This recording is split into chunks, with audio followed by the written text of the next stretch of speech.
नाशिकच्या आडगाव परिसरामध्ये एक 10 चाकी ट्रक पोलीस तसेच आडगावमधील रहिवासी यांनी नाशिकच्या मेडिकल कॉलेज या ठिकाणी पकडला आहे।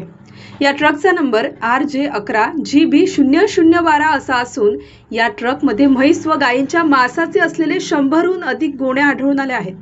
हा ट्रक मुंबईच्या दिशेने मालेगाव या ठिकाणी पुन्हा हा सर्व माल भरण्यासाठी जात असताना नाशिकच्या आडगाव गावातील ग्रामस्थांनी तो ट्रक पकडला। वॉटरमधून दुर्गंधीसारखा वास आढळून आल्याने त्या ट्रक चालकाला यामध्ये काय आहे याची विचारणा केली तेव्हा या ट्रकमध्ये गायीचे मांस तसेच म्हशीचे मांस असलेले 100हून अधिक गोणे आढळून आल्याने एकच खळबळ उडाली आहे। या ट्रकमधून दुर्गंधीयुक्त वास सुटला असल्याने आडगावातील ग्रामस्थांनी हा ट्रक अडवला। घटनास्थळी आडगाव पोलीस स्टेशनचे अधिकारी तसेच कर्मचारी व आडगाव गावातील ग्रामस्थ मोठ्या संख्येने उपस्थित होते। तसेच फॉरेन्सिक लॅबमधील अधिकारी सुद्धा या घटनास्थळी उपस्थित राहून या ट्रकमधील म्हशीच्या मांसाचे व गायीच्या मांसाचे तुकडे त्यांनी हस्तगत करून फॉरेन्सिक लॅब या ठिकाणी पाठवण्यात आले आहेत। अमर सोळंके, BBS न्यूज, नाशिक। काय बहस का चेक करा लो। कौन है मालक? कौन मालक कौन है? वो राजू और नवाब का माल है। कौन, कहाँ से है? पूरा नाम बोलना। राजू और नवाब। कहाँ से है वो? ये कानपुर। कानपुर से है। हाँ? मैं तो ट्रांसपोर्ट से गाड़ी लगाया था। कौन सा ट्रांसपोर्ट है? सूरत बस में था। आगरा गोल्डन। आगरा गोल्डन। हाँ का ड्राइवर है ना? एक धरना व्यवस्थित है। चलो क्या भाई बोल रहा है? दोंडा।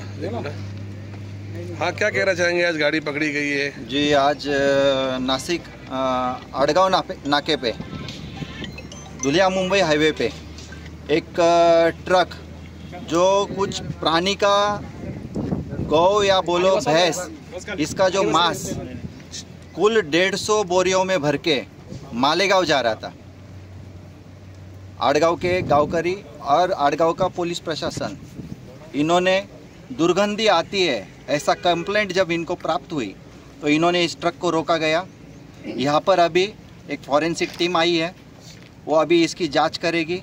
और ये जो दुर्गंधी भरा हुआ माल आप देख सकते हैं, ये शहरों से अगर ऐसा गुजरेगा तो लोगों के स्वास्थ्य के प्रति किसी का ख्याल नहीं ये दिख रहा है। तो इसमें प्रशासन ने अपनी जवाबदारी ठीक से निभानी चाहिए। कोविड आके गया है, सबको पता है बीमारी क्या होती है, लोग स्वास्थ्य के संघर्ष में है, तो ऐसी गाड़ियाँ रास्ते पे कैसे चल रही है, ये बड़ा सवाल पैदा होता है। आपका नाम? मेरा नाम किरण पाटील, श्री राजलक्ष्मी गौशाला, तपोवन, नाशिक। सर, आज आपल्या हद्दीमध्ये एक ट्रक पकडला आहे, काय होतं या ट्रकमध्ये?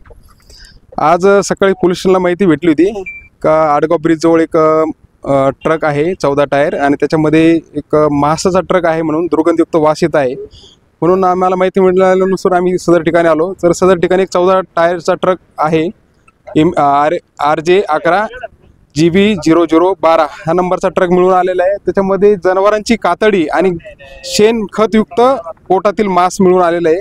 सदरचा ट्रक चालक या ताब्यात घेतलाय, त्याचं नाव आहे कप्तान चंद। त्याला ताब्यात रामकिशन सिंग राहणार आग्रा उत्तर प्रदेश याला ताब्यात घेतला असून सदरचं मांस नेमकं कोणत्या जनावरांचं आहे बाबत पशुवैद्यकीय अधिकारी डॉक्टर आहेर सर यांना बोलून त्याचे सॅम्पल घेतलेले आहे आणि ते सॅम्पल आपण तपासणीला पाठवून सदर गाडीचा पंचनामा आणि सदरचं मांस आपण जप्त केलेलं आहे आणि त्याची पुढील कारवाई करून गुन्हा दाखल करून पुढील कारवाई करत आहोत। ट्रक कुठून आला होता, कोणत्या दिशेने चालला? हा मुंबई इथून आलेला आहे आणि सदरचं मांस हे एकदम दुर्गंधयुक्त खराब झालेलं सडलेलं माल आहे आणि तो कानपूर इथे घेऊन जात आहे असं सांगत आहे आणि ते आपलं मत्स्यासाठी खाद्य म्हणून घेऊन जात आहे। तरी सदरचा माल हा उघड्यावर तो घेऊन जात आहे आणि असे मानवी जीवास आरोग्यास धोकादायक असं मांस आहे आणि तो उघड्यावर घेऊन जात आहे। त्याच्याकडे कोणत्याही प्रकारची परवानगी असं मांस घेऊन जाण्याची नाही आहे, त्याच्यामुळे आपण वरिष्ठांच्या पुढील कारवाई करतो। गाडी चालक या मालकाचं नाव माहित पडलंय का? गाडी चालक आणि मालक एकच आहे। तो आपण त्याचे डॉक्युमेंट चेक केले गाडीचे, गाडी चालक आणि मालक एकच आहे। त्याच्या विचार केली तो गाडी मालक वेगळा आहे? नाही, गाडी चालक मालक एकच आहे। पुढे 800 ते टोटल किती किलो ते आता मोजमाप करून बघू।